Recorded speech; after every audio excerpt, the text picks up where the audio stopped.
I have contested from Colombo district twice earlier. Both times the people decided to elect me as a member of parliament. And this time, of course, that I was reluctant to continue in my politics. But with the invitation of the president, I decided to come forward by refusing his offer from the national list. I thought that I will go to the people, and if the people desire to keep me in the parliament, only that I will remain in politics. And therefore that I have so much of contacts in the Colombo district. I have been living here for more than 40 years. And that is why I decided to contest from Colombo.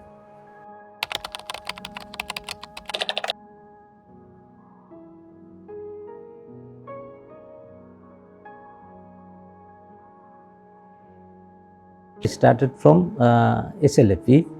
I was the legal advisor to one time Mrs. Bandaranaike, then to Chandrika Bandaranaike president, then thereafter to Mahinda Rajapaksa.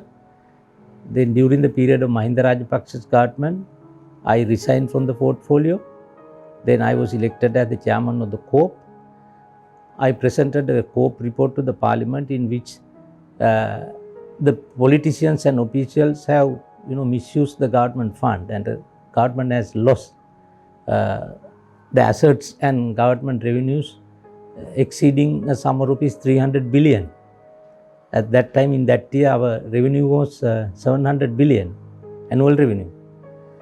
When I exposed those corruption, of course, there was a big force from every side to attack me, especially those who were involved in such corruption in the UNP government, crossed over to the UPF government within 2 weeks, and 18 people became ministers in that government. Then I opposed to Mahinda Rajapaksa president. Then I didn't want to remain in that government where such a corrupt cabinet ministers are there. Then I crossed over to the UNP. Then the UNP, I was responsible for making that party becoming so strong and getting a government. I was mainly responsible because I am the one who protected the Ranil's leadership during the entire 5-year period. Then we made a government finally that the corrupt lot which was in the Mahinda's government, they were in the front row of our cabinet also. Then I started fighting from the cabinet paper number 1 within 2 weeks, where the Prime Minister wanted to appoint Arjuna Mahendran as the governor of the central bank. Then thereafter, there were so many things, the political, the victimization, wanted to arrest Gotabaya Rajapaksa as a terrorist. Then they betrayed the country by going to Geneva and signing the co-sponsoring some resolution. Then they started selling all our national resources, including the Hambantota harbour. Then Mahiluppalam also, they wanted to give it to another country with 400 acres. I resisted. Then they wanted to amend the land law, whereas if the event it was passed that more than 15 to 20,000, at least 1.5 million farming community would have lost their title to their lands. That is why I fought until I was expelled from the cabinet of ministers. You can remember how much I fought. I knew the Easter Sunday attack. For 30 months, more than 2.5 years, I was fighting to prevent that, but the government allowed that disaster to happen. Then I was sacked from the cabinet. Then I just wanted to remain, that's the silent.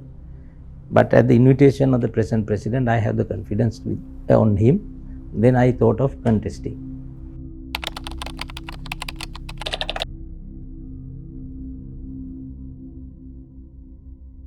Basically, that what has been, promised by the president, instead of, this party-based politics, then by changing the governments, by changing the heads of the government, that you can't develop this country.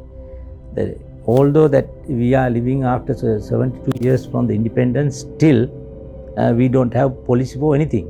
We don't have a foreign policy, we don't have a policy for education, policy for higher education, policy for health, land, housing, nothing.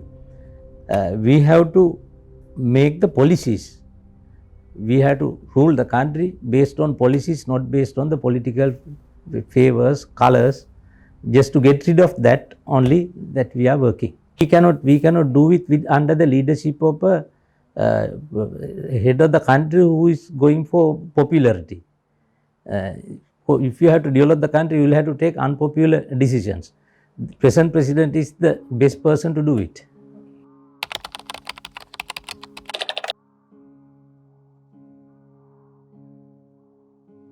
His vision is somewhat different. He is not a politician.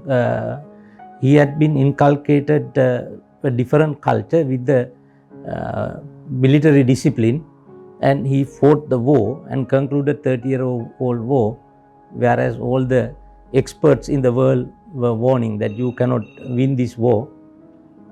Yeah, that's fine. We told that, sorry,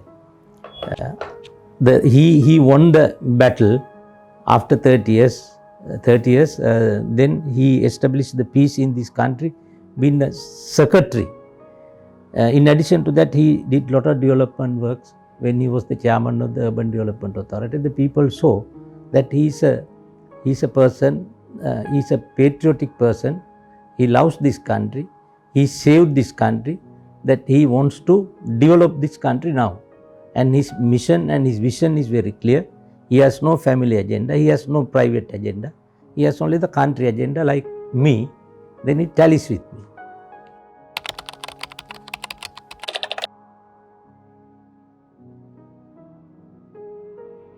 Never.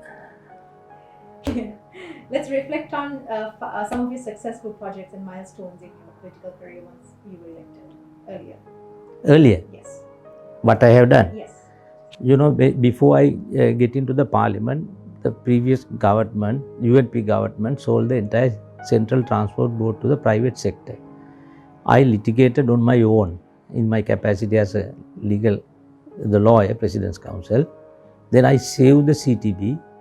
If not for that, there is no transport, system, transport facility for the government. Then, when they sold Insurance Corporation, Apollo Hospital, then 5% of all the private banks which belongs to the Insurance Corporation, I recommended through my co-op report to get them back for the people. Government refused. We litigated and we got back them. Then they had given 8.5 acres land to a private sector. There was no any consideration, nothing. Then in my co-op report, I made the recommendation. Government didn't do that. The Supreme Court gave the judgment. In fact, Supreme Court has expressed their views as to how that I should be commended for the work that I have done. Then in the Yahapalana government, as the Minister of Justice and Buddha Sasana, there were a lot of political, revenges they wanted to take. Firstly, they wanted to arrest Gotabaya Rajapaksa, but I opposed to that. Not that I wanted to help him, he never asked any help. That was illegal. What I did 5 years ago had been approved by the people by giving him 6.9 million votes. Then I opposed to the appointment of Mahendran Arjuna. I said he is the biggest rogue in Sri Lanka. Don't appoint him and destroy our economy. But Ranil Wickremesinghe won the battle because 46 people were with him. I was alone. He won the battle and he appointed, but within 2 months, the whole country collapsed. Then I warned the government. I pleaded to take action against the ISIS terrorists. 30 months before that, since the government, our leaders did not take any action, I exposed that in the parliament. As a result, I was sacked. Then there were so many legislations, including that abolition of Prevention of Terrorism Act, and also establishment of a war crime court. All those bills I refused. I didn't allow them to bring. Then there was a land amendment bill.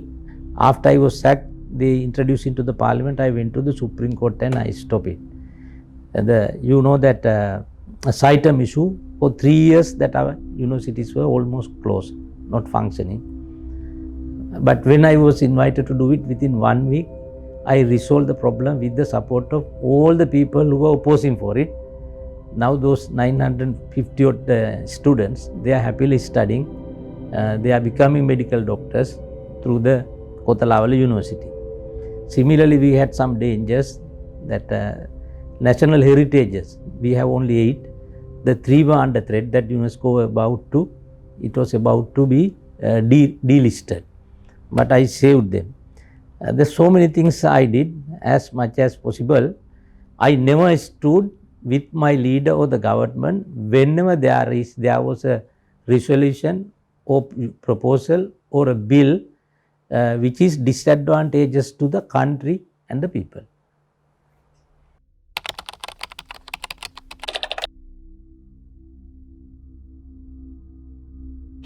I have already, predicted and told the media that the maximum he can go up to only 25 seats.